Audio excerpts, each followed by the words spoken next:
सभी दोस्तों के रिक्वायरमेंट पे एक बहुत बड़ा ऑफर लेके आ चुका हूँ मेरे दोस्त। इस प्रैक्टिस सेट के ऊपर आपके लिए एक अच्छा ऑफर है, जहाँ से कि अब आपको ये प्रैक्टिस सेट लगाओगे और सबसे सस्ता प्रैक्टिस सेट मिलने वाला है आज तक के यूट्यूब के इतिहास में।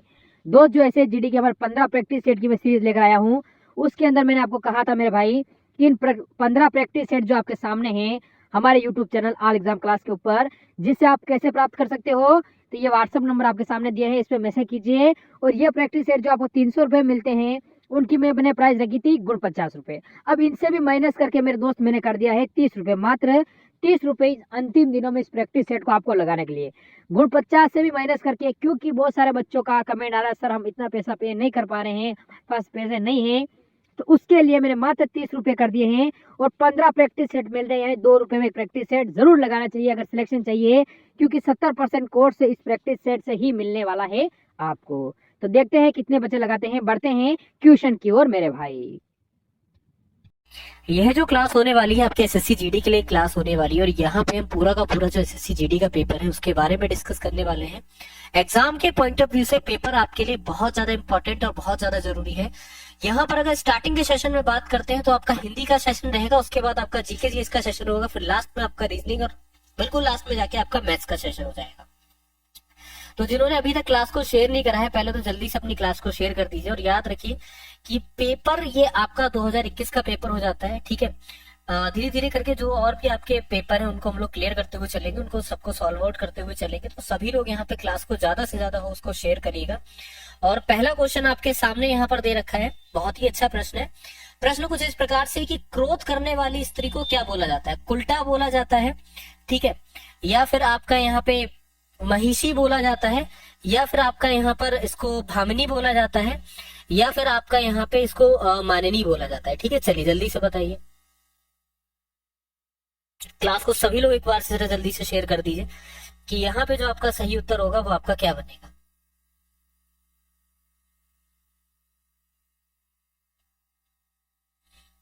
चलिए जल्दी से बताएंगे। देखो, बिल्कुल सही।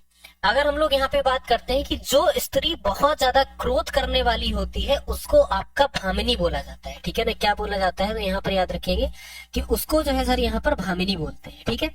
अगला क्वेश्चन देखिए कि निम्न में से कौन सा विलोम युग्म जो है वो आपका सही नहीं है? संशय का निसंशय, ऋजु का वक्र, ऊपरी का आधा, या फिर उदत का विनीत। ठीक है, तो यहाँ पे बताएंगे कि जो हमारा सही उत्तर है वो आपका क्या होगा। सभी को हमारी तरफ से कैसे हैं सभी लोग? ठीक है, तो देखो अगर हम लोग यहाँ पे बात करते हैं तो हमारा सही उत्तर क्या हो जाएगा कि बोलेंगे सर कौन सा विलोम शब्द जो है वो आपका युग्म सही नहीं है? तो संशय का निसंशय जो है वो यहाँ पर क्या हो जाता है, युग्म जो है वो आपका सही नहीं है। ठीक है, चलिए अगला देखिए कि यहाँ पर क्या दे रखा है कि दिए गए वाक्य में रेखांकित खंड को प्रतिस्थापित करने के लिए सबसे उपयुक्त विकल्प का चयन करें। रेखा, सुमन, रहीम, रमेश और नेहा आज मेले में आई थी। तो यहाँ पर क्या होगा? मेले में आई थी, किसी बदलाव की आवश्यकता नहीं, मेले में आया था या फिर मेले में आए थे। तो भाई सिंपल सी बात है, अगर तुम इसको पढ़ने भी बैठोगे ना तो तुम्हें यहाँ से पता चल रहा होगा कि मेले में आई थी। यहाँ पर क्या हो रहा है कि स्त्रीलिंग जो है वो यहाँ पे शो हो रहा है ना। क्या हो रहा है कि यहाँ पे जो दिख रहा है सर हमको स्त्रीलिंग दिख रहा है, लेकिन यहाँ पे स्त्रीलिंग होते हुए क्या हो जाएगा, यहाँ पे एक तरीके से यूज होगा कि मेले में आए थे। उस मेले में कौन कौन आए थे अब ये नहीं पता है, उस मेले में लड़के भी हो सकते हैं, लड़की भी हो सकती है। तो हमारे लिए कौन सा वाला ऑप्शन सही हो जाएगा? तो बोलेंगे सर डी वाला जो ऑप्शन है वो हमारा सही उत्तर होगा, है ना।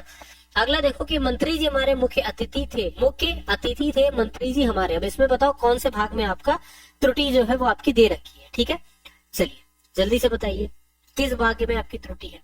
अब बहुत आसान सा क्वेश्चन है, मंत्री जी हमारे मुख्य अतिथि थे। तो अगर हम लोग यहाँ पर देखेंगे तो इसमें त्रुटि कहाँ पर है? इसमें त्रुटि आपकी लिखी हुई है अतिथि थे, ठीक है ना। ये जो अतिथि लिखा हुआ है यही आपका गलत लिखा हुआ है। तो यहाँ पर क्या हो जाएगा, बी वाला जो है वो आपका करेक्ट आपका ऑप्शन आंसर होगा। ठीक है, आपके मेरी शंका का उचित निराकरण कर दिया, समाधान निकाल दिया, किसी बदलाव की आवश्यकता नहीं है, प्रतिपादन कर दिया, फिर संयोजन कर दिया। देखो कोई भी जब समस्या होती है तो उसका क्या निकाल दिया जाता है? उसका आपका समाधान निकाल दिया जाता है। बहुत अच्छी सी बात है, सभी को क्लियर भी होगा कि सर कोई भी समस्या होती है तो उसका क्या करा जाता है? निराकरण नहीं निकाला जाता है, उसका समाधान निकाला जाता है। तो यहाँ पे क्या हो जाएगा, ए वाला जो ऑप्शन आपको दे रखा है यही हमारा यहाँ पे करेक्ट आपका ऑप्शन आंसर होगा। ठीक है, गुलाब का फूल आनंद की वस्तु होती है। तो अब यहाँ पे देखो गुलाब का फूल कोई त्रुटि नहीं है, होती है या फिर आनंद की वस्तु होती है। अब यहाँ पे बताओ किस वाले पार्ट में आपका त्रुटि होगा। ठीक है, चलिए जल्दी से बताइए सभी लोग, जल्दी से क्लास को शेयर करके कम से कम 100 के पार पहुंचा दीजिए अपनी क्लास को। ठीक है, ज्यादा ज्यादा शेयर करिए। देखो, गुलाब का फूल आनंद की वस्तु होती है। तुम एक चीज बताओ कि गुलाब का जो फूल है, अगर हम तुमसे बोल रहे हैं कि जाओ भाई एक काम करो कि गुलाब का फूल जो है उसको तोड़ के लेकर आओ, है ना, गुलाब के फूल को तोड़ के लेकर आओ अपने पास रख लो, तो क्या बोलोगे? बोलोगे सर गुलाब का फूल होता है। यही तो कहोगे ना, सर गुलाब का फूल होता है, गुलाब का फूल नहीं होती है ना। ये तो गलत हो जाएगा कि सर गुलाब का फूल होता है लेकिन गुलाब का फूल नहीं होती है। तो यहाँ पे सही उत्तर क्या होगा? दिमाग चलाओ राजा बेटा, इस तरीके से जीडी नहीं निकलेगा। ठीक है, तो यहाँ पे क्या बोलोगे कि सर होती है ना होते हुए यहाँ पर क्या होगा? गुलाब का फूल जो है बहुत आनंद की वस्तु होती है या फिर होता है बहुत आनंद की वस्तु। यहाँ पे थोड़ा सा 1 मिनट अपना,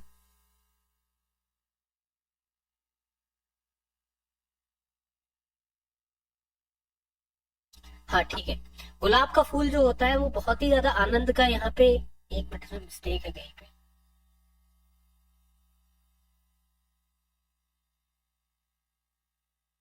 हाँ ठीक है, तो यहाँ पर क्या बोलोगे कि सर होती है नहीं, जगह की क्या होना चाहिए था, यहाँ पे होता है। ठीक है, गुलाब का फूल होता है ना कि आपकी होती है होता है। ठीक है, चलिए अगला देखिए कि जो स्त्री पति के लिए मर मिटे उस स्त्री को क्या बोलते हैं?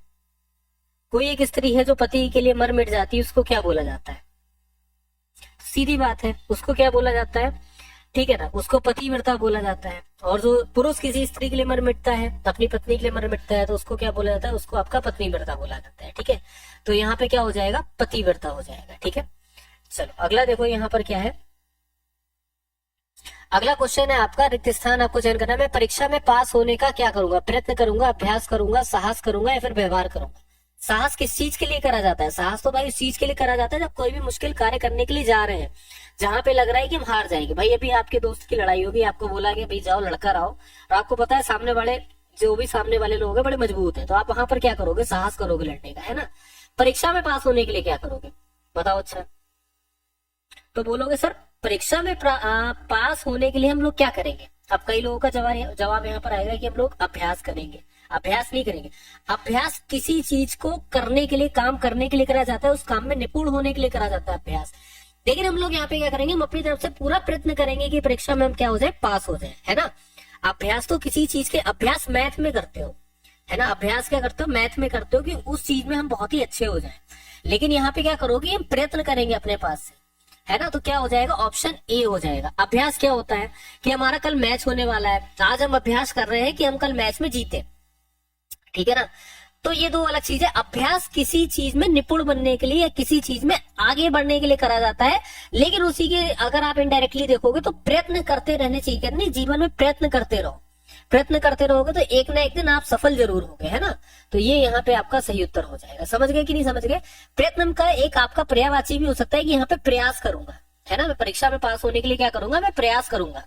तो ये एक ही बात है, ठीक है। पृथ्वी का वह भाग जिनके 3 ओर आपका पानी हो, उस भाग को आपका क्या बोला जाता है? जल्दी से बताओ राजा बेटा।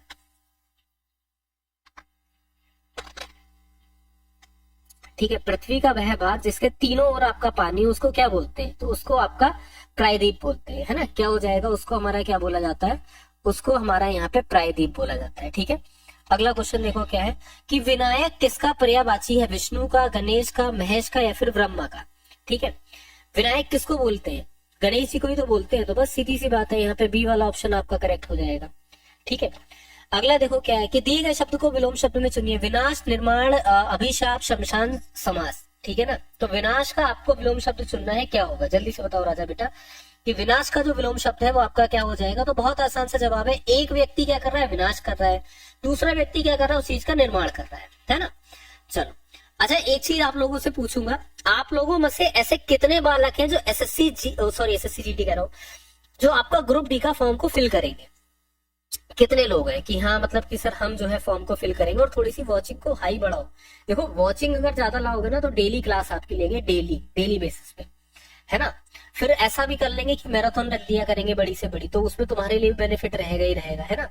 तो समझो बात को, तो ज्यादा से ज्यादा क्लास को अपनी शेयर करो, ठीक है। कितने लोग ऐसे हो जो मोस्टली लोग जो है यहाँ पे ग्रुप डी का फॉर्म भरेंगे ही भरेंगे। देखो पहला चीज उसमें एज लिमिट में तुम्हारे लिए बहुत अच्छी बात है ना, आप लोग भरोगे। देखो करना क्या है, मैं आपको एक बहुत अच्छी बात बताता हूँ।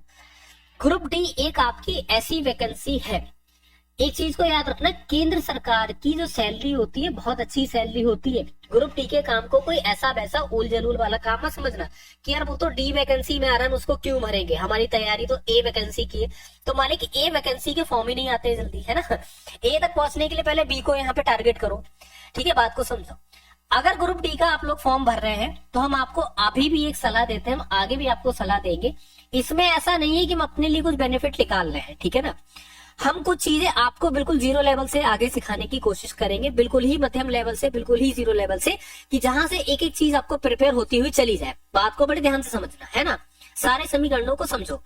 उसमें करना क्या है आपको, ठीक है। आईटीआई नहीं लगेगा राजा बेटा, बिल्कुल निश्चिंत रहो। आईटीआई जीटीआई ये कुछ नहीं लगेगा। ग्रुप डी की लास्ट एज लिमिट 40 साल तक होती है, इस चीज को याद रखना। और 18 साल से ही जो फॉर्म है उसको भरा जाता है, 18 साल वाला जो बालक होता है वो भी इस फॉर्म को भरता है। अब मेरी बात को समझो, यहाँ पर क्या करना है, आप टारगेट सिलेक्शन एप्लीकेशन को प्ले स्टोर पे सर्च करोगे, वो एप्लीकेशन आपको मिल जाएगा, ठीक है। ऐसा नहीं है कि हम आपसे एक बहुत भारी कॉस्ट ले लेंगे कि भैया 500, 1000 या 400, 300, इतना भारी कॉस्ट का कोई भी हम कह देंगे कि हमसे कुछ भी परचेस कर लो, ऐसा बिल्कुल भी नहीं है। हम आपकी क्लास जो है यहाँ पे चलाते रहेंगे और वहां पे हम आपकी बिल्कुल जीरो लेवल से प्रैक्टिस जो है उसको कराते रहेंगे, ठीक है। इस बात को समझना। तो जिन्होंने अभी तक टारगेट सिलेक्शन एप्लीकेशन डाउनलोड नहीं करा है वो जल्दी से पहले एप्लीकेशन डाउनलोड करो। एसएससी जीडी का एडमिट कार्ड जो है अभी आपका नहीं आएगा, अब ये मान के चलो फरवरी 1 ऑफ से आपका एडमिट कार्ड जो है वो आने लग जाएंगे, ठीक है। बाकी एज एग्जाम सिटी वर्क के बारे में सारी चीजों के बारे में पता चल गया होगा, उसको आप चेक कर लीजिएगा। अगला देखो क्या है, अगला शब्द आपके सामने यहाँ पर अगला क्वेश्चन ये लिखा है कि यह एक अनुमोदित निबंध है। अब यहाँ पे आपको ये बताना है कि उपयुक्त विकल्प का यहाँ पे चयन करके बताओ क्या होगा, ठीक है।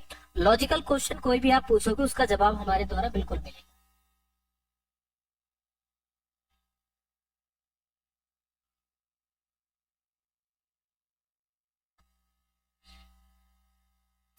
ठीक है, चलिए जल्दी से बताइए।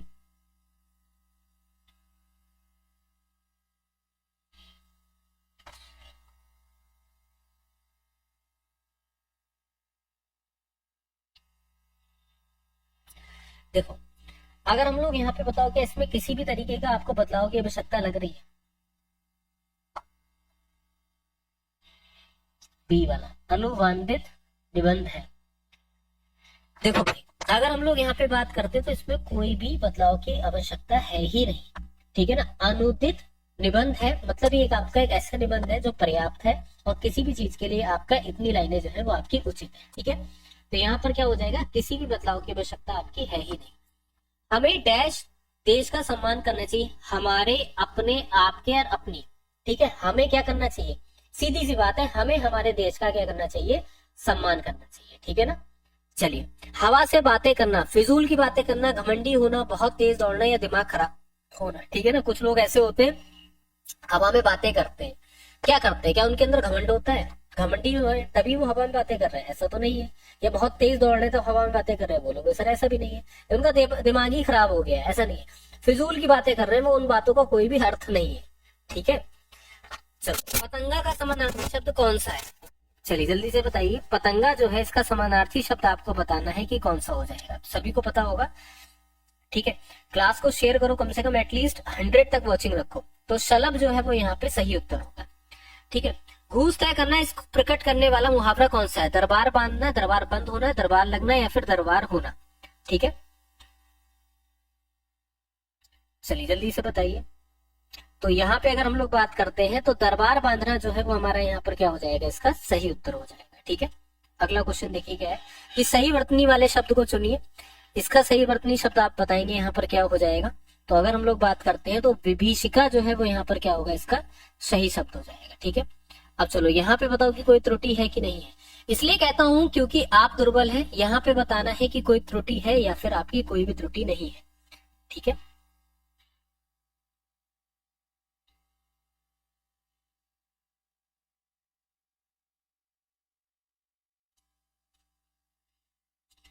इसलिए कहता हूं क्योंकि आप दुर्बल है, तो मतलब यहाँ पे सेकंड वाले पार्ट में आपको त्रुटि नहीं लग रही है, ये बताओ जरा। इसलिए कहता हूं कि क्या होगा, एक मिनट जरा जरा।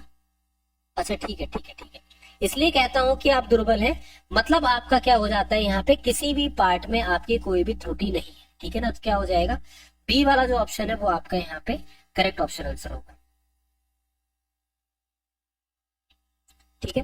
सही वर्तनी वाला शब्द आपको फिर से सुनना है, यब जीवन, याव जीवन, या फिर याव जीवन, या फिर आपका यावत जीवन। ठीक है, चलिए जल्दी से बताइए यहाँ पे जो आपका सही उत्तर है वो आपका क्या बनेगा।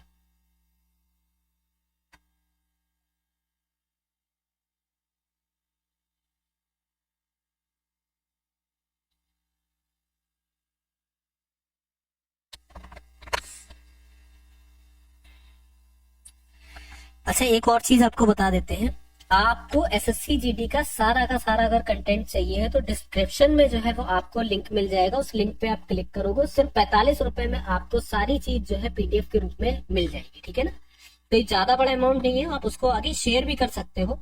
ठीक है, एसएससी जीडी के अभी तक जितने भी मॉक टेस्ट है वो सारे के सारे आपको 45 रुपीज में यहाँ पे अवेलेबल हो जाएंगे। डिस्क्रिप्शन में आपका लिंक हो जाता है, आप वहां पे डायरेक्टली क्लिक करोगे और पहुंच जाओगे। ठीक है ना, चलिए अब देखो कि किस आंदोलन का नेतृत्व मोहम्मद अली और शौकत अली ने किया था, इसके बारे में पता है आपको। देखो बहुत एक अच्छी स्टोरी है, स्टोरी को सुनना। असल में अगर इस आंदोलन के बारे में करते हैं तो इस आंदोलन की किस आंदोलन का जो है यहाँ पे नेतृत्व इन दोनों के द्वारा करा गया था, तो आप इस चीज को याद रखोगे कि सर खिलाफत आंदोलन का जो नेतृत्व था वो इन दोनों के द्वारा करा गया था, मोहम्मद अली और शौकत अली के द्वारा करा गया था। सभी को पता होता है ना, इसमें तो ऐसा कुछ नहीं है। जय हिंद बेटा, कि जो आपको ना पता तो आप क्या बोलोगे, सर खिलाफत आंदोलन। अच्छा खिलाफत आंदोलन क्या भारतीय आंदोलन था, किसी को भी पता है ऐसा कुछ, क्या तुम बताओ। अच्छा तुम्हें पता है कि खिलाफत आंदोलन एक्चुअल में क्या भारतीय आंदोलन था, या सर भारतीय आंदोलन नहीं था, किसी को भी कुछ पता हो बोलो।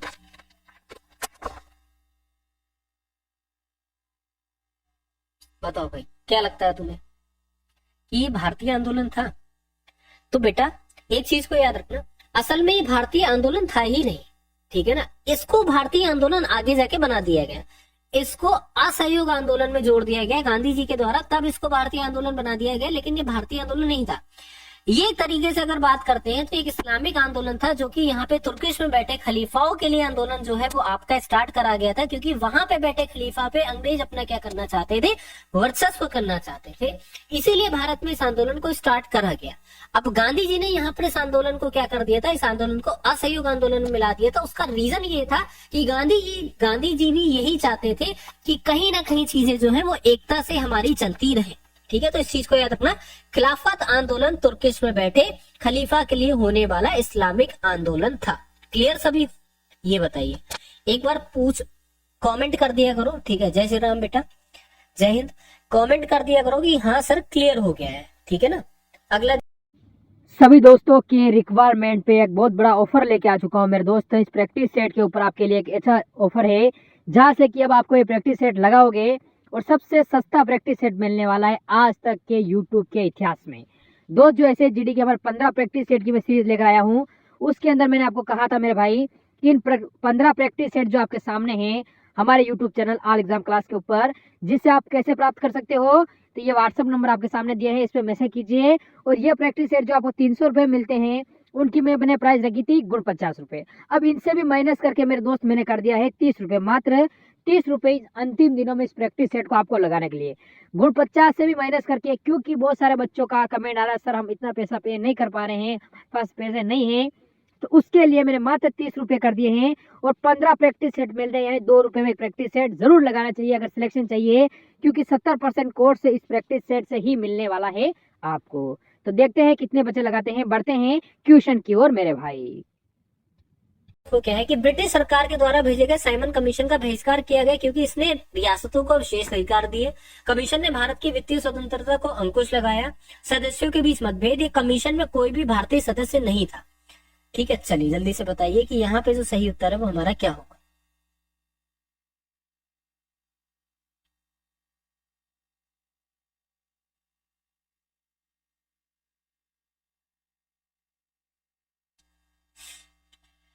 चलो भाई जल्दी से बताओ।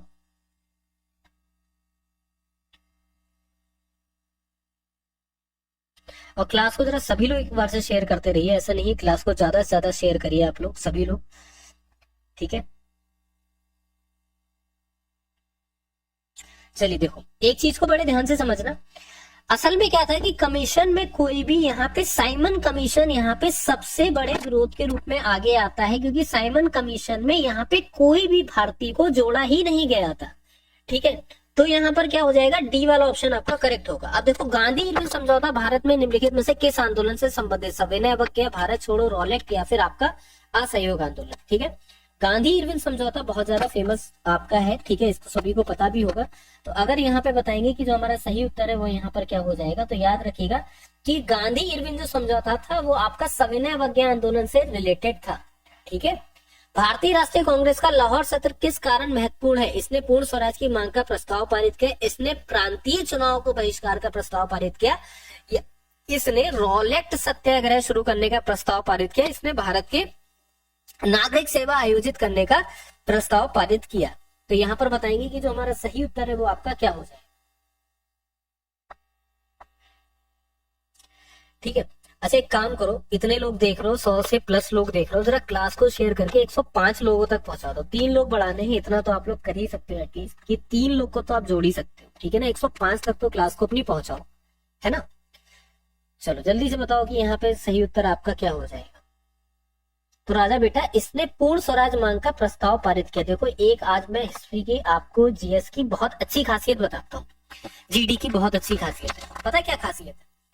खासियत सबसे अच्छी ये है, ये तुमसे वो प्रश्न पूछेगा जहां पे स्वराज की मांग की बात हुई, जहां पे आजादी की सबसे पहली मांग हुई, वहां पे सबसे पहला क्वेश्चन आपका बनता है। अगर आपको कुछ नहीं आता है ना, आपको नहीं पता कि लाहौर का जो अधिवेशन था क्यों इंपॉर्टेंट था, आप आंख मूंद की ये टिक लगा देना कि भारत की सबसे पहली मांग यहीं पे करी गई थी, ठीक है। इसलिए इन्होंने ये वाला जो है क्वेश्चन यहाँ पे पुट भी कर दिया। तो पहला वाला जो है वो यहाँ पे सही उत्तर मिलेगा, ठीक है।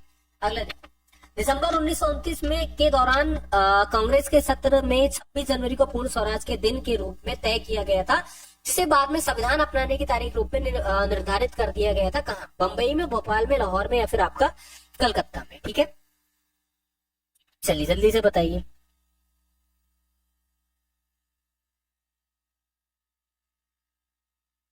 तो यहाँ पर क्या हो जाएगा, लाहौर जो है वो आपका करेक्ट होगा। लास्ट क्वेश्चन था, उससे ही समझ लो यहाँ पे लाहौर आपका सही होगा, ठीक है।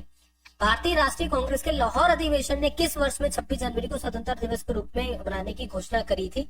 बहुत इजी सा है, अभी ये चीजें रिमाइंड कर रहे हैं तो बहुत ही ज्यादा इजी है। 1930 जो है वो आपका करेक्ट, ठीक है। तृतीय विश्व युद्ध में भारतीय सहयोग को सुरक्षित करने के लिए क्रिप्स मिशन किस वर्ष में आपका लाया गया था, ये बताइए। अच्छा देखो, तृतीय विश्व युद्ध क्यों इतना इंपॉर्टेंट है? कोई मुझे बता सकता है कि तृतीय विश्व युद्ध सर हमारे लिए इतना ज्यादा इंपॉर्टेंट रहा कि हमको आजादी मिल गई? आप लोगों ने हिस्ट्री को थोड़ा सा डिटेल से कभी पढ़ना, और उस हिस्ट्री को जब डिटेल से पढ़ोगे ना, गांधी जी जीवन भर ये कहते रहे कि हमको कभी भी हिंसा का सहारा नहीं लेना है। सुना होगा आपने कि हाँ सर गांधी जी ने तो ये कहा कि हमको हिंसा का सहारा नहीं लेना है, अहिंसा के रास्ते पे हम चलेंगे। कोई एक थप्पड़ मारेगा, दूसरा गाल हम आगे कर देंगे, ये लो भैया इस पे भी मार दो, है ना। ये बात तो आपने सुनी, बोलोगे बिल्कुल हमने बात सुनी। क्या ये बात सच थी? ये बात सच नहीं थी। आखिरी में जब आपका तृतीय विश्व युद्ध होता है और उधर से जापानीज यहाँ पे आने लग जाते हैं भारत में, तो पता है वो क्या कहते हैं? देखो, भाड़ में की दुनियादारी, ठीक है, सब कुछ गया चूल्हे में। आपको अगर अब देश आजाद करने के लिए लठ भी उठाना पड़े तो लठ उठाओ, देश को आजाद करो। गांधी जी के शब्द थे ये, इस तरीके शब्द नहीं थे, लेकिन उनका वहां पे क्या मतलब था कि अब हिंसा का सहारा लेना पड़ेगा। तो कभी कोई एक चीज को नोटिस करना, नोटिस क्या करना कि होता ये है कि हम तो भगत सिंह को फॉलो करते हैं, है ना। ये होता है कि हम तो भगत सिंह को फॉलो करते हैं। गांधी जी तो हमेशा ये कहते रहे कि एक गाल पे खाओ दूसरे गाल पे खाओ, ऐसा नहीं। भगत सिंह का कभी भी, ठीक है, आप भगत सिंह की बुक को पढ़ना, होता क्या है, यंग एज में गुस्सा आती है, ठीक है, यंग एज में गुस्सा आती है, लेकिन भगत सिंह का भी पहला ऑप्शन कभी भी हिंसा नहीं रहा है। इस बात को हमेशा मेरी याद रखना, भगत सिंह का भी पहला ऑप्शन कभी हिंसा नहीं रहा, उनका भी लास्ट ऑप्शन हिंसा रहा है। अगर तुम खुद से बुद्धि चला के सोचो कि उनको हिंसा करनी ही होती तो दिल्ली विधानसभा के बाहर क्यों बम फोड़ते? भाई अंदर जाके फोड़ देते बम। गलत कह रहे हैं क्या? ये बताओ, है ना। बाहर क्यों फोड़ते? अंदर जाके फोड़ते ना बम। तो इसीलिए इस चीज को याद रखना, हम अपने आप को अगर उनसे कंपेयर कर लेते हैं कि भाई हम तो भगत सिंह की तरह हैं, हम तो हिंसा का बिल्कुल नहीं। भगत सिंह ने कभी हिंसा का सहारा लिया ही नहीं। उन्होंने हिंसा का सहारा लास्ट मोमेंट पे लिया है, लेकिन कभी स्टार्टिंग में उन्होंने हिंसा का सहारा लिया नहीं। बहुत बड़े शिक्षित व्यक्ति थे, वकालत की डिग्री वो होल्ड करते थे, कोई मजाक बात नहीं थी।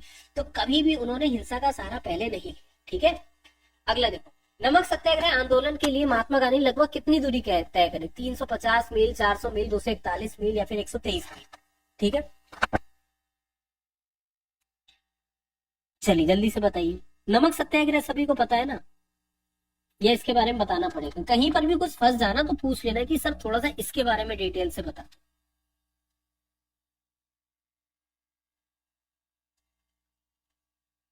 राम राम बेटा, राम राम।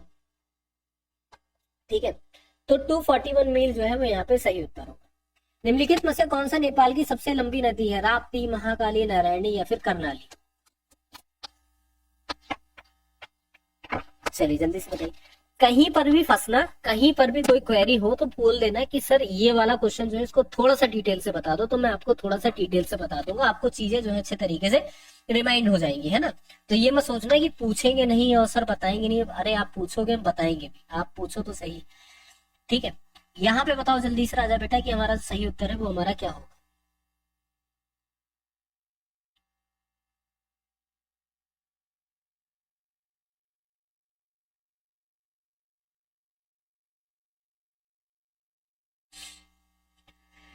ठीक है, चलिए जल्दी से बताइए।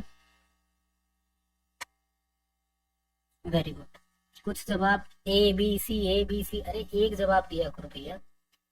ठीक है, खैर कोई बात नहीं। अगर हम लोग यहाँ पे बात करते हैं तो हमारा सही उत्तर क्या हो जाएगा? कर्णाली जो है वो हमारा यहाँ पे सही आपका ऑप्शन आंसर होगा। ठीक है, अगला क्वेश्चन देखो क्या है कि निम्नलिखित में से कौन यूरोप की सबसे लंबी नदी है? ठीक है ना, कौन सी होना, कौन में से कौन सी जो है यूरोप की सबसे लंबी नदी है? तो अगर हम लोग यहाँ पे बात करते हैं तो वोल्गा जो है यहाँ पर क्या हो जाती है? सबसे लंबी नदी हो जाती है। ठीक है, कौन सी नदी 10 देशों से होकर बहती है? चलो जल्दी से बताओ। तो यहाँ पर याद रखना, डेन्यूब जो है वो यहाँ पे करेक्ट आपका ऑप्शन आंसर होगा। दुनिया की आधी से अधिक जैव विविधता, पौधों जानवरों की विविधता कहाँ पाई जाती है? चलिए जल्दी से बताइए।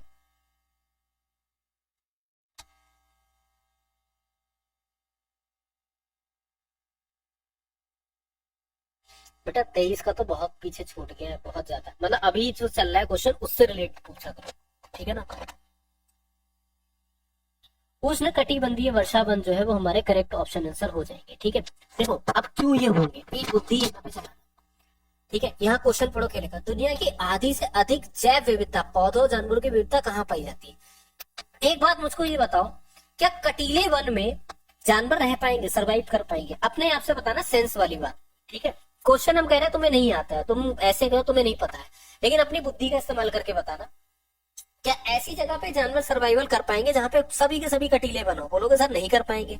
ठीक है भाई, अच्छा अर्ध सदाबहार वन, अर्ध सदाबहार वन कहने का मतलब है एक अपने सीजन पे आते हैं, वहां पे जानवर जो है सर्वाइवल कर पाएंगे? बोलोगे सर नहीं भाई, सीजन का जानवर अलग होता है ना। कभी काशी जाओ तो काशी में क्या होता है, साइबेरियन पक्षी आते हैं, पर वो अपने सीजन से आते हैं, ऐसा नहीं है कि वो हर सीजन में आ जाते हैं। तो कहोगे सर वहां पे भी नहीं, तो शुष्क सदाबहार वन, अब वहां पे पहले से ही शुष्क मौसम है तो वहां पे तुम्हें लगता है सर्वाइवल है? बिल्कुल नहीं है।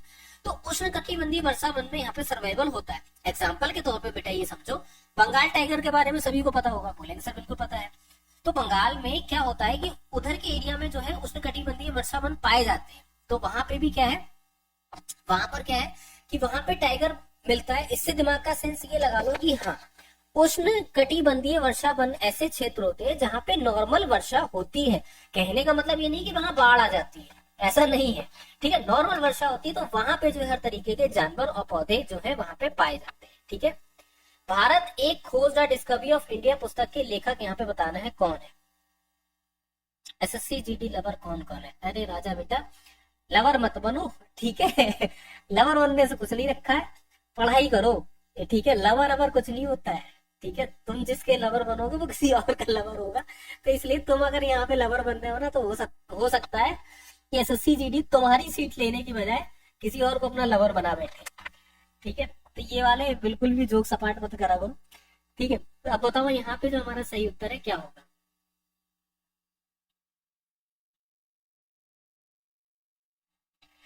तो यहाँ पे जवाहरलाल नेहरू जो है वो क्या हो जाएंगे? करेक्ट आपके ऑप्शन आंसर हो जाएंगे। ठीक है ना, क्या हो जाएंगे? करेक्ट आपका ऑप्शन आंसर जवाहरलाल नेहरू। ठीक है, अगला देखो, बिकमिंग शीर्ष पुस्तक के लेखक कौन है? मेलेनिया ट्रम्प है, मिशेल ओबामा है, या फिर टेरेस मई है, या फिर आपकी शशि थरूर है। ठीक है, शशि थरूर बहुत ही अच्छे, इन्होंने काफी बुक्स वगैरह लिखी है, कभी इनका इंग्लिश में डिबेट देखिएगा, बहुत आपको वहां से नॉलेज मिलेगी। खैर यहाँ पे बताइए कि जो हमारा सही उत्तर है वो आपका क्या होगा।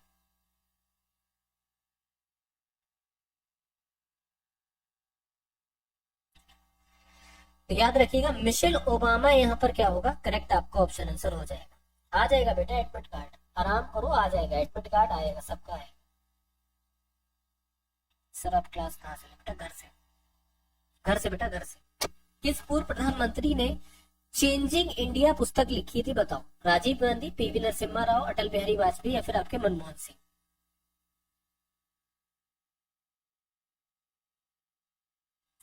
ठीक है, देखो बहुत से बच्चों को नहीं पता होगा, लेकिन मनमोहन सिंह के द्वारा यहाँ पे चेंजिंग इंडिया जो है पुस्तक लिखी गई थी। ठीक है,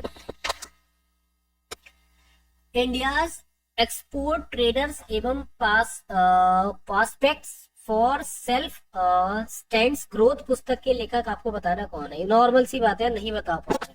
मैं तुम्हें सच बता रहा हूँ ना, ये जो क्वेश्चंस है ना, ये वो क्वेश्चंस है जो तुम्हारे नंबर उड़ा देते हैं। ठीक है, पूछो क्यों? अब मैं तुम्हें बताता हूँ थोड़ा सा प्रोसीजर। एक दो क्वेश्चन ना एग्जाम में छोड़ आया करो। जीएस को इतना बड़ा ज्ञानी हुआ ही नहीं जिसने पूरा पूरा जीएस ही पाड़ दिया हो कि भैया पूरे जीएस जो है उसको हल करके आ गए। जीएस में गलती करोगे, और जीएस बनाया भी इसीलिए गया है कि तुम यहाँ पे चूको और गलती करो। अब बताओ जरा, इतनी बड़ी पुस्तक का नाम तुम्हें पता होगा? किसी को नहीं पता होगा, तो भैया उसको छोड़ दो। ठीक है, इस धोखे में मत रहना कि सबके सब अटेंड करके आएंगे। 1/4 की निगेटिव मार्किंग होती है, घुस जाएंगे नंबर और कुछ नहीं होगा, तो बेटा इसको छोड़ना। लेकिन अगर इसके सही उत्तर के बारे में बात करते हैं तो इसका जो सही उत्तर है वो यहाँ पर क्या हो जाएगा? शशि थरूर हो जाएगा। ठीक है ना, चलो अगला देखो, why I am a Hindu पुस्तक के लेखक यहाँ पे आपको बताना है कौन हो जाते हैं। ठीक है,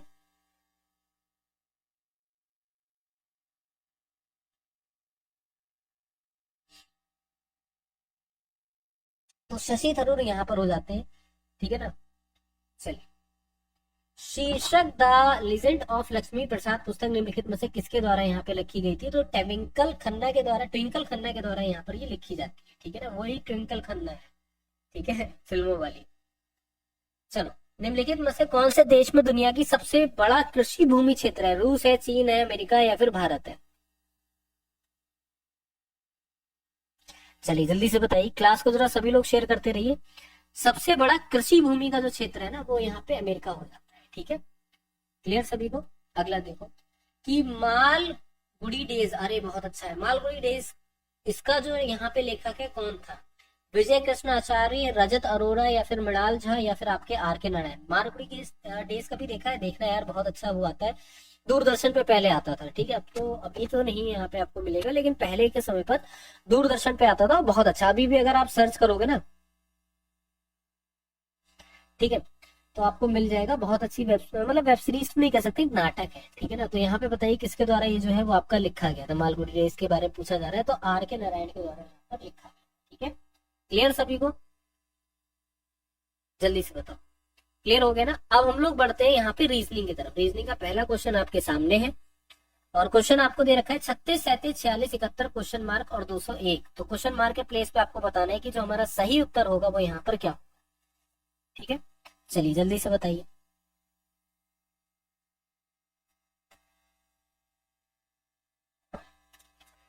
चलो भाई जल्दी से बताओ कि हमारा जो यहाँ पे सही उत्तर है क्या होगा। देखो, रीजनिंग एक बहुत ही अच्छा सब्जेक्ट है, इजी सब्जेक्ट है। कैसे? ये समझो, 36 से अगर 37 तक जा रहे हैं कितना डिफरेंस आ रहा है ये बताना है। तो बोलोगे सर कि 36 से 37 तक अगर हम लोग जा रहे हैं तो 1 नंबर का डिफरेंस आ रहा है। हमने कहा ठीक है। अच्छा, 37 से 46 के बीच में कितना डिफरेंस है? तो बोलो सर 37 से 46 के बीच में हमें यहाँ पे देखने को मिल रहा है 9 का डिफरेंस देखने को मिल रहा है। तो एक के बाद यहाँ पे 9 आ रहा है। अब क्या लग रहा है यहाँ पे? अच्छा, 46 से 71 के बीच में देखोगे तो क्या आ रहा है भाई? यहाँ से अगर डिफरेंस देखोगे तो कितना डिफरेंस आ रहा है? तो हमने कहा सर अगर 46 से 71 के बीच में भी डिफरेंस हम लोग यहाँ पे फाइंड आउट कर रहे हैं तो यहाँ पे एटलीस्ट कम से कम नहीं तो मेरे ख्याल से 25 नंबर का डिफरेंस आ रहा है ना? कहेंगे सर बिल्कुल ठीक। बस यहीं पे आप पकड़ लोगे क्वेश्चन, एक का डिफरेंस और ये किसका स्क्वायर है, 3 का स्क्वायर है, ये 5 का स्क्वायर, तो जाहिर सी बात इसके बाद वाला आपका 7 का स्क्वायर होगा। तो 7 का स्क्वायर कितना होता है, 49 होता है। 49 प्लस 71, तो हमारा आंसर यहाँ पर कितना हो जाएगा, 120 जो है वो हमारा यहाँ पे करेक्ट ऑप्शन आंसर बनेगा। क्लियर हो गया सभी को, ये बताओ। ठीक है, चलिए जल्दी से बताइए, सभी को क्लियर है। बेटा तेरा नाम ही ना बोल रहा, मैं देखे रिमूव कर दूंगा और कुछ नहीं, नाम हो गया। ठीक है, चलो खैर, अगला क्वेश्चन यहाँ पे देखो। अब आपको अंग्रेजी शब्दकोश के हिसाब से बताना है कि कौन सा यहाँ पे जो क्वेश्चन है, ठीक है, सॉरी, कौन सा वाला जो आपका सही उत्तर होगा। अगर सब में आप देखोगे तो SUBS तो सभी में, ऑलमोस्ट सभी में। फिर एक जगह आपका C आ रहा है, SUB के बाद C आ रहा है, तो मतलब सेकंड वाला हमारा पहले प्लेस पे होगा। ये तो हम समझ गए कि सेकंड वाला क्या हो जाएगा, हमारा पहले प्लेस पर हो जाएगा। तो हम लोग क्या करते हैं, सेकंड वाले को यहाँ पे लिख देते हैं कि सब्सक्राइब। अब मैं फिर से कहूंगा सब्सक्राइब कर देना चैनल को, ठीक है, सब्सक्राइब कर दीजिएगा। सेकंड वाला आपका पहले प्लेस पर हो गया। उसके बाद आपका क्या आ रहा है, आपने ऑप्शन देखे, आपने कहा यार 5वां नंबर भी यहाँ पे 3 ऑप्शन में आ रहा है, तो हमने पहले यहाँ पे 5th नंबर उतार दिया। 1 ऑप्शन भी आपका 3 ऑप्शन में आ ही रहा है, ठीक है, यहाँ पे सॉरी 3 आ रहा है, यहाँ पे एक जगह 1 1 आ रहा है। तो अब यहाँ पे देखो क्या कर सकते हैं, अगर हम थर्ड वाले को देखते हैं तो यहाँ पे A आ रहा है ना, थर्ड वाले को देखेंगे A ऊपर I आ रहा है, तो मतलब थर्ड वाला जो है हमारा यहाँ पे पहले आ जाएगा। और इस हिसाब से जो है वो हमारा यहाँ पे क्या करेक्ट ऑप्शन आंसर होना चाहिए। 1 मिनट, हाँ ठीक है, सब टेंसेस, ठीक है, तो यहाँ पे पहला वाला आपका आ जाएगा। ठीक है, तो 251 या तो ये वाला आपका होगा या फिर ये वाला होगा। इसके बाद में अगर हम लोग यहाँ पे देखेंगे तो हमारा क्या हो जाएगा, 4th वाला आ जाएगा। ठीक है, तो हमारा यहाँ पे 25143 जो है वो हमारा क्या बनेगा, यहाँ पे करेक्ट आपका ऑप्शन आंसर बन जाएगा। ठीक है, बहुत ही सिंपल से क्वेश्चंस होते हैं, इसको इतना हार्ड में लेना ही मत। सेव को 522119 लिखा है, वीक को कोड आपको बताना है किस तरीके से लिखेंगे। ठीक है ना, वीक का आपको कोड बताना है कि यहाँ पे किस तरीके से लिखा जाएगा। ठीक है ना, तो अब यहाँ पे देखो सेव लिखा हुआ है, अगर सेव को हम लोग यहाँ पे देखते हैं तो क्या इन्होंने लिखा है, ई का जो कोड होता है क्या होता है, 5 होता है ना, बोलेंगे सर बिल्कुल होता है। एस का जो कोड होता है वो यहाँ पर क्या होता है, वो हमारा 19 होता है। वी का जो कोड होता है वो हमारा कितना होता है, 22 होता है। और यहाँ पे ए का जो कोड होता है वो 1 होता है। तो 5 22 19 यहाँ पे है, बोलेंगे सर बिल्कुल है। सेम इसमें भी होगा। के का जो कोड होता है वो क्या होता है, तो बोलेंगे सर के का कोड हमारा 11 होता है। ठीक है, और डब्ल्यू का कोड हमारा क्या होता है, डब्ल्यू का कोड जो है हमारा 23 होता है। तो 11 इसमें पहले वाले ऑप्शन में, 23 मतलब यहाँ पे, तो डी वाला ऑप्शन आपका करेक्ट ऑप्शन आंसर बन जाएगा। क्लियर हो गया सभी को, ये बताओ। ठीक है, सब मत निकालने बैठ जाना कि अभी जैसे यहाँ पे डब्ल्यू का निकाला, फिर ई का निकाला, फिर ए का निकाला, फिर के का, ना ना ना ना, ऐसा मत करना, टाइम वेस्ट मत करना। थोड़ा सा टाइम देना और तुमको यहाँ पे लगे कि ठीक है पहला और ये लास्ट वाला सबके चेंज है ना, तो बस इससे ही क्लियर करो, खत्म करो। ठीक है, और कुछ भी सिंपल सी बात है, ज्यादा इसमें टाइम इन्वेस्ट करोगे तो बाकी क्वेश्चंस में टाइम नहीं दे पाओगे। KMCLOF MQI NSL question mark के प्लेस में बताओगे, जो हमारा सही उत्तर है वो यहाँ पे क्या बनेगा। ठीक है, चलो देखो, K से L तक देखते हैं तो हमारे पास क्या हो रहा है। K से L तक जाने में अगर हम लोगों ने यहाँ पे देखा तो हमें यहाँ पर क्या हो रहा है, प्लस का 1 हो रहा है कि नहीं हो रहा है, बोलेंगे सब बिल्कुल हो रहा है। L से M तक जाने में भी तो +1 हो रहा है ना, और M से यहाँ पर भी +1 का प्रोसेस चल रहा है, तो इसके बाद भी तो होगा, तो मतलब O हो जाएगा, या तो ये ऑप्शन होगा या फिर ये ऑप्शन होगा। सेकंड वाला चेक करो, M से O तक जाने में +2 हो रहा है। ठीक है, O से Q तक जाने में +2 हो रहा है, Q से S तक जाने में +2 हो रहा है, तो S के बाद भी तो आपका +2 होगा, तो S के बाद +2 मतलब हमारा यहाँ पर कितना हो जाएगा, U हो जाएगा। पहला वाला ऑप्शन आपका करेक्ट ऑप्शन आंसर बनेगा। आगे बढ़ जाएंगे, खत्म कहानी। ठीक है, क्लियर हो गया सभी को यहाँ पे। चलिए अगला क्वेश्चन देखेंगे, हमारा क्या आ जाता है। ये भी बहुत ज्यादा आसान क्वेश्चन है, इसको वेन आरेख से समझना बहुत इजी लगेगा। सभी के सभी बाग जो है वो आपके शेर है। अब देखो हमने यहाँ पर क्या मान लिया, ये जो हमारा हो जाता है ये हमारा बाग हो जाता है।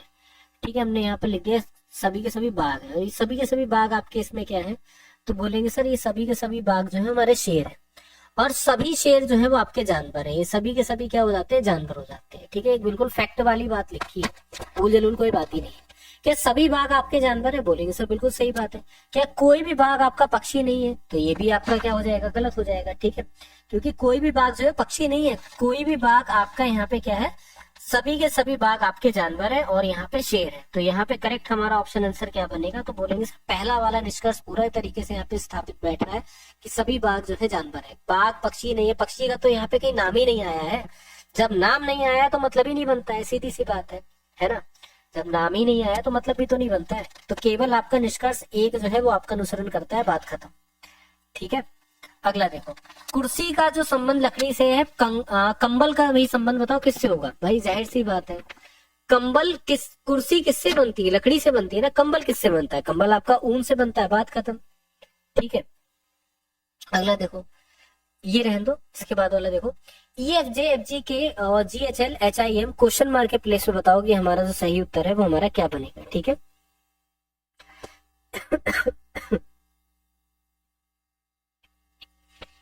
देखो, E से प्लस का 1 करा F से प्लस का 1 करा G से प्लस का 1 करा H और H से क्या करेंगे, प्लस का 1 करेंगे, हो जाएगा यहाँ पे I। ठीक है, F से क्या कर देंगे, प्लस का 1 करेंगे G से प्लस का 1 करेंगे H और H से प्लस का 1 करेंगे I और I से प्लस का 1 करेंगे J। तो IJ मतलब हमारा मतलब IJ, या तो ये दो ऑप्शन आपके हो सकते हैं। J से प्लस का 1 कर देंगे तो हमारा K और M से प्लस का 1 करने पर हमारा कितना हो जाएगा, N। तो IJN जो है वो हमारा यहाँ पे करेक्ट आपका ऑप्शन आंसर बन जाएगा। ठीक है, चलिए अगला क्वेश्चन देखिए, हमारा यहाँ पर क्या दे रखा है, 153 का रिलेशन आपका 12 से है और क्वेश्चन मार्क मतलब x का रिलेशन जो है आपका 17 से, 205 का रिलेशन 14 से। इस x के प्लेस पर जो है वो हमारा करेक्ट ऑप्शन आंसर क्या हो जाएगा। ठीक है, चलिए जल्दी से बताइए।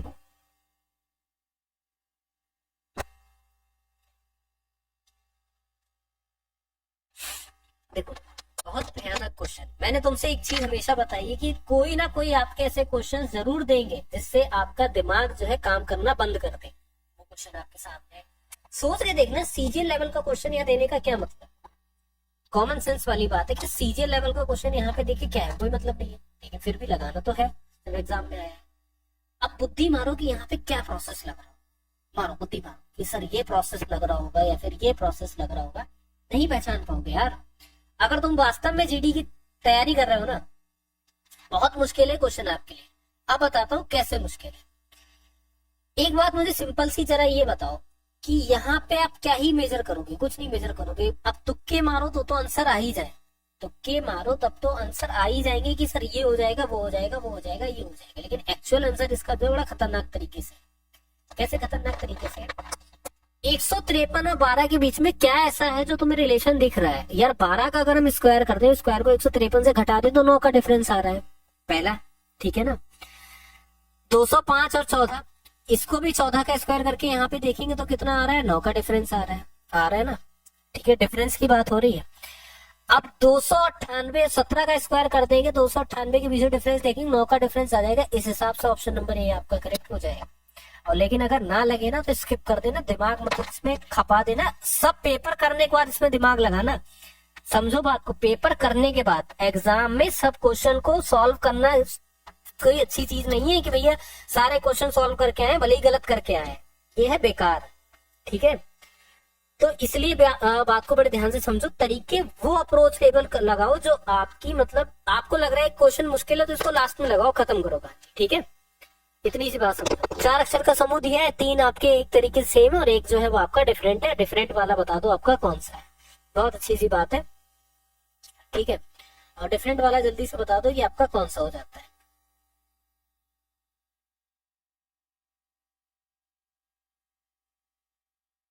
देखो भाई, जी से सी तक अगर जाओगे और सी से वाई तक जाओगे, यहाँ पे क्या लग रहा है, कुछ यहाँ पे ऐसा दिख रहा है जो सेम आपका हो। देखो जी से सी तक बिल्कुल भी नहीं।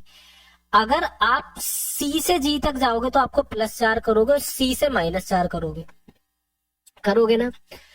के से यहाँ तक +4 करोगे, यहाँ पे क्या करोगे आप लोग -4 करोगे। एफ से जे तक आप लोग +4 करोगे और एफ से बी तक आप लोग -4 करोगे। तो यहाँ पे तो +4 करोगे पर यहाँ पे क्या कर दोगे, -3 कर दोगे। यही आपका डिफरेंट बन हो जाएगा, बात खत्म। ठीक है, समझ गए कि नहीं समझ गए ये बताइए। चलिए अगला क्वेश्चन देखिए हमारे पास क्या दे रखा है। अगला क्वेश्चन आपके सामने कुछ इस तरीके से है कि यहाँ पे कैंडल को कोड लैंग्वेज में लिख दिया, क्वाइट को आपको बताना है कि यहाँ पर क्या लिखा जाएगा। ठीक है ना, क्वाइट को आपको बताना है कि यहाँ पर क्या लिखेंगे। चलिए जल्दी से बताइए।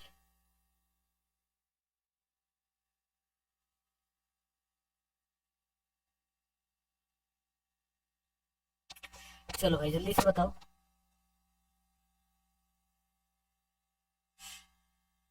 कुछ भी नहीं है यहाँ पे। कैंडल सी का 3 यहाँ पे लिखा है, ए का आपको यहाँ पर दिख जाएगा, ये लिखा हुआ है। ठीक है, 1 लिखा हुआ है, एन का भी यहाँ पर आपका लिखा हुआ है। तो इसको क्या करा है इन्होंने, जो कोड लैंग्वेज है ना उनकी, जो मतलब जहां पे उनकी जो प्लेस वैल्यू है, उस प्लेस वैल्यू को इन्होंने क्या कर दिया, टर्न करके लिख दिया बस। जैसे यहाँ पे प्लेस वैल्यू क्या है, एन की प्लेस वैल्यू 14 है। ठीक है ना, डी की प्लेस वैल्यू आपकी 4 है, एल की प्लेस वैल्यू आपकी 21 है, सॉरी 12 है आपकी। ठीक है ना, और यहाँ पे ई के प्लेस वैल्यू आपकी 5 है। बस यही इन्होंने कहा। तो काइट में भी सेम चीज आपकी हो जाएगी। क्यू की प्लेस वैल्यू मतलब सबसे लास्ट में जाएगी, टी की प्लेस वैल्यू सबसे पहले आएगी। टी की प्लेस वैल्यू मतलब आपकी कितनी हो गई, तो आपकी 20 होती है। 20 को उल्टे तरीके से लिखेंगे, 02 से लिखेंगे। 02 से आपका एक ऑप्शन ये स्टार्ट है, एक ऑप्शन आपका ये स्टार्ट है, लास्ट वाले में पहुंच जाओ। ठीक है ना, तो यहाँ पे क्यू की प्लेस वैल्यू कितनी होती है, क्यू की 17 होती है, तो इसको 71 लिखेंगे। मतलब आपका ए वाला जो ऑप्शन है वो हमारा क्या बन जाएगा, यहाँ पे करेक्ट आपका ऑप्शन आंसर बन जाएगा। खत्म कहानी। ठीक है ना, अगला देखो। क्वालिटी का आपको बताना है कि जो दर्पण में दिया गया है उसके दाईं ओर अगर रखते हैं तो क्या होगा। भाई ये जो क्यू यहाँ पर दिख रहा है ना, ये जो क्यू आपका इस तरीके से, ये क्यू जो है वो आपका इस तरीके से हो जाएगा। इस तरीके से कौन सा वाला ऑप्शन, ऑप्शन नंबर सी, तो यही आपका करेक्ट ऑप्शन आंसर बनेगा। खत्म, है ना। दर्पण की एक चीज को बड़े ध्यान से समझना कि जो चीज आपके लेफ्ट है ना दर्पण में, वही चीज आपके राइट पे दिखेगी। ठीक है ना, क्या दिखेगी, आपके राइट पे दिखेगी। बात खत्म, और कुछ भी नहीं। ठीक है, चलिए अगला देखो। आपके सामने यहाँ पर क्वेश्चन आ चुका है कि एक ठोस घन का पृष्ठीय क्षेत्रफल 7 to 6 सेंटीमीटर स्क्वायर से पिघलाकर एक ठोस बेलन जो है वो आपका बनाया जाता है। ठीक है भैया, एक ठोस बेलन जो है उसको आपका बना दिया गया। अब इसे पिघलाकर एक ठोस बेलन में जिसकी त्रिज्या 11 और बेलन की ऊंचाई आपको बतानी है कितनी है। ठीक है, चलिए जल्दी से बताइए। बेलन की ऊंचाई बताओ यहाँ पर कितनी है। देखो, ठोस बेलन का पृष्ठीय क्षेत्रफल 726 सेंटीमीटर स्क्वायर है। आपको पता है कि जो ठोस घन होता है, घन का पृष्ठीय क्षेत्रफल बराबर क्या होता है, तो बोलेंगे सर 6a² बराबर, हमारे सामने 7 to 6 ही तो दे रखा है। ये बताओ, क्वेश्चन को समझो बड़े ध्यान से। हर चीज को अगर बिल्कुल ही शॉर्ट मेथड से लगा दोगे तो आपको समझ में नहीं आने का है। ठोस घन का पृष्ठीय क्षेत्रफल का फॉर्मूला क्या होता है, 6a² होता है। 6a² बराबर 7 to 6, a² बराबर आपका कितना हो जाएगा, तो बोलेंगे सर a² बराबर जो है वो हमारा 7 to 6 अपॉन हमारा 6 हो जाएगा। तो a बराबर आपका यहाँ पर a² बराबर पहले बताओ कितना आएगा। ठीक है, बहुत इजी है क्वेश्चन। तो a बराबर हमारा निकल आएगा 121। ठीक है ना, और 121 किसका स्क्वायर होता है, तो सॉरी a² बराबर 121, तो a बराबर आपका निकल आएगा 11। समझ गए यहाँ तक, बोलेंगे सर बिल्कुल समझ गए। बेलन की ऊंचाई आपको बतानी है। ठीक है, अब देखो एक चीज को बड़े ध्यान से समझना। मुझे एक बात बताओ कि एक हमारे पास घन है, अगर मैं उसको पिघला के बेलन का रूप दे देता हूं तो क्या उसका जो आयतन है वो चेंज होगा। इतनी सी बात बताना। हमारे पास घन है, उस घन को पिघलाकर अगर उसको यहाँ पे बेलन बना देंगे, क्या उसका आयतन चेंज होगा कि नहीं होगा, जरा ये बताओ सभी लोग। तो बोलोगे सर उसका तो आयतन चेंज नहीं हो सकता है। क्या चेंज हो जाएगा, कॉमन सेंस की बात है यार। एक क्ले लो, एक क्ले को क्या करो, पहले घन के शेप में बना दो, एक बॉक्स के शेप में बना दो। ठीक है, उसका आयतन देखो कितना है।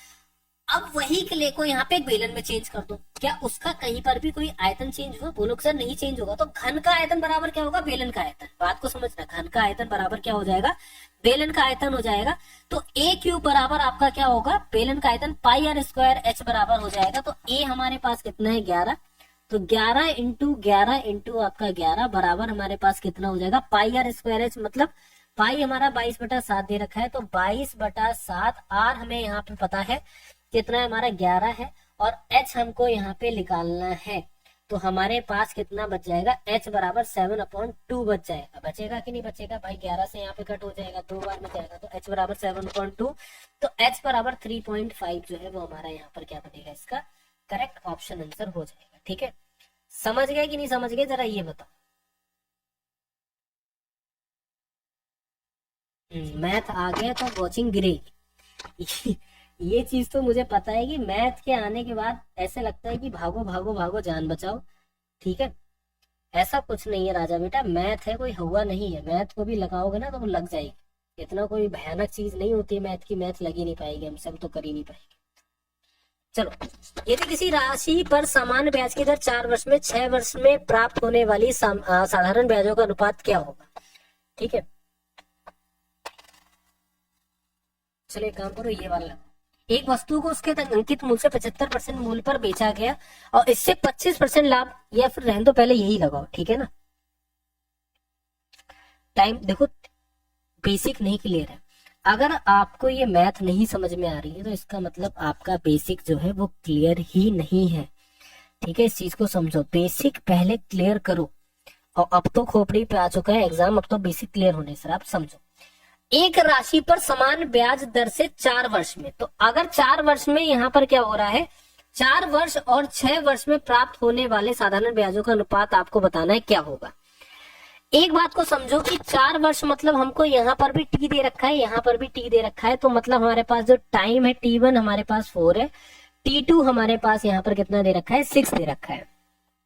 ठीक है, मूलधन को P बोलते हैं, दर को हमारा R बोलते हैं, तो हमें रेशियो निकालना है। अगर साधारण ब्याज की बात आती है तो साधारण ब्याज का फॉर्मूला क्या होता है, PRT अपॉन आपका 100, यही तो होता है। ये बताओ, बोलेंगे सब बिल्कुल। तो PRT अपॉन हमारा 100 मतलब हमारे सामने 2 दे रखे हैं, तो हमारे सामने P into R into T मतलब हमारे P into R into 4 upon 100 equals to आपका हो जाएगा कितना, P इंटू आर इंटू हमारा 6 अपॉन 100, 4 इक्वल्स टू 6, 2 2 जा 4, 2 3 जा 6, 2:3 जो है वो हमारा यहाँ पर क्या बन जाएगा, करेक्ट हमारा ऑप्शन आंसर बन जाएगा। क्लियर कि नहीं क्लियर, जरा ये बताइए।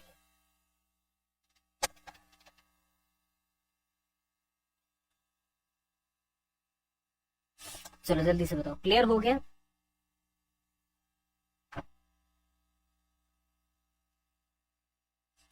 ठीक है, अगला क्वेश्चन देखते हैं कि एक वस्तु को एसएससी जीटी का एग्जाम सिटी आ गया। हाँ मैंने पहले ही बताया था, एसएससी जीटी का एग्जाम सिटी वगैरह का जो स्टेटस है वो आ चुका है। ठीक है, तो इसको चेक कर लीजिएगा, कोई इतना बड़ा इशू नहीं है। ठीक है, एक वस्तु को उसके अंकित मूल्य के 75% मूल्य पर बेचा गया और इसे 25% लाभ प्राप्त हुआ, तो वस्तु का क्रय मूल्य बताओ क्या है। चलो जल्दी से बताओ, वस्तु का जो क्रय मूल्य है वो आपको बताना है कितना हो जाएगा। ठीक है, देखो समझो क्वेश्चन को कि क्वेश्चन क्या कह रहा है। कोई एक वस्तु है, ठीक है, कहेंगे सर बिल्कुल ठीक है, उस वस्तु को उसके अंकित मूल्य से 75% मूल्य पर बेचा गया। कोई एक वस्तु है, उसके अंकित मूल्य हमें कितना मान लिया, हमने कहा उसका जो अंकित मूल्य है ना वो यहाँ पे कितना है, अंकित मूल्य जो है वो यहाँ पे 100 है। ठीक है, अंकित मूल्य कितना दे रखा है, 100 दे रखा है। अंकित मूल्य के 75% मूल्य पर बेचा गया, अंकित मूल्य के 75% मूल्य पर आपका जो है बेचा जा रहा है, मतलब उसका जो विक्रय है 75%, डिस्काउंट जो है 25%। तो हमें क्रय मूल्य बताना है। क्रय मूल्य बराबर कितना होता है, तो बोलेंगे सर क्रय मूल्य बराबर हमारा क्या हो जाता है, अंकित मूल्य। तो ठीक है ना, अंकित मूल्य। ठीक है, और यहाँ पे 100 माइनस आपका डिस्काउंट अपॉन हमारा हो जाता है 100 प्लस आपका लाभ। ठीक है, ये चीज समझना है यहाँ पे। तो यहाँ पे कितना हो जाएगा, तो बोलेंगे सर अंकित मूल्य हमारा 100 माइनस आपका 25 और 100 प्लस आपका यहाँ पे 25, तो यहाँ पे हमारे पास कितना बचेगा, 100 इंटू 75 अपॉन 125, तो 60 जो है वो हमारा यहाँ पे करेक्ट आपका ऑप्शन आंसर जो है वो आपका हो जाएगा। ठीक है, समझ गए कि नहीं समझ गए, जरा ये बताइए। पिन कोड गलत हो गया तो उसमें कोई इशू नहीं है। एडमिट कार्ड कभी कभी पता है कब कहाँ पे फेल होता है, फोटो वगैरह में या सिग्नेचर, फोटो में जो है ना इशू क्रिएट होता है, पिन कोड वगैरह में इतना नहीं क्रिएट होता। पिन कोड अगर गलत होता तो एक्सेप्ट ही नहीं होता ना, फॉर्म तभी एक्सेप्ट नहीं होता। जय हिंद बेटा।